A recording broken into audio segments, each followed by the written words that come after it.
আসসালামু আলাইকুম, শুভেচ্ছা, স্বাগতম। দর্শক, একটা সংবাদ গণঅভ্যুত্থান নিয়ে ডক্টর মোহাম্মদ ইউনূস একটা মন্তব্য করছেন। ওই ব্যাপারে একটা সংবাদ।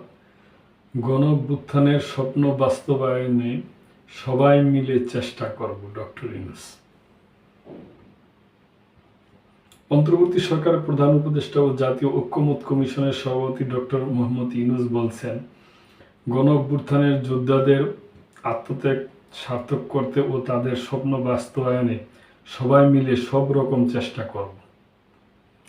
আজ শনিবার বিকালে রাজধানীর বেইলি রোডের ফরেন সার্ভিস একাডেমিতে রাজনৈতিক দলগুলোর সাথে ঐক্যমত্য কমিশনের প্রথম বৈঠকের প্রারম্ভিক বক্তব্যে তিনি একথা বলেন।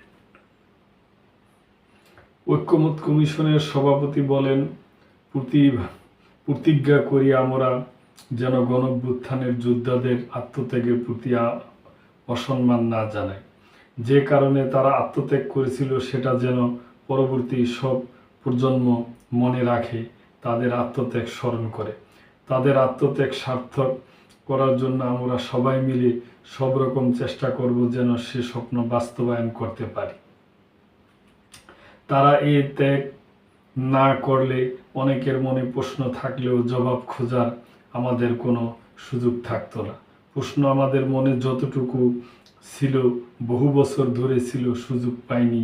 অসংখ্য ছাত্র জনতা আত্মত্যাগের বিনিময়ে আমরা সুযোগ পেয়েছি। প্রধান উপদেষ্টা ডক্টর ইউনূস বলেন, আমরা ছোটখাটো একটা হাডুডু খেলার জন্য আইন বানাই। ফুটবল খেলা তো বটেই, এটা আন্তর্জাতিক খেলা। সে আইন আমরা মেনে চলি বলেই খেলাটা খেলা হয়, তামাশা হয় না। আইনগুলো এমনভাবে বানানো হয়েছে সবাই যেন উপভোগ করে, কিন্তু আমরা আমাদের দেশকে তামাশায় পরিণত করে ফেলেছি। আইন বলে কিছুই নেই, নিয়ম বলে কিছু নেই।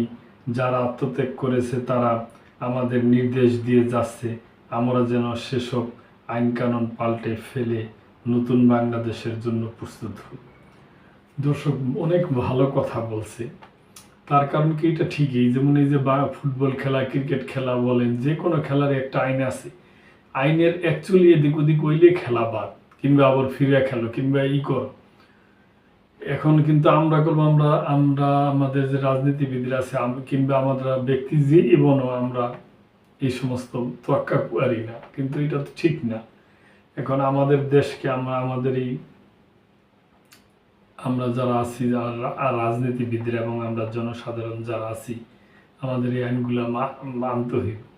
এবং জুলাই গণঅভ্যুত্থানে যে আত্মত্যাগ করছে, যারা করছে, তাদের সম্মান বজায় রাখার জন্য এবং তাদের এই আত্মদান যেন প্রতিটা প্রজন্মেই মনে রাখে, সেই দিকেই দৃষ্টিপাতের কথাই বলছেন ডক্টর মোহাম্মদ ইউনূস। তো দর্শক, আজকে এই পর্যন্তই। ভালো থাকবেন। ভালো লাগলে সাবস্ক্রাইব করে চ্যানেলটির পাশে থাকবেন। আল্লাহ হাফেজ।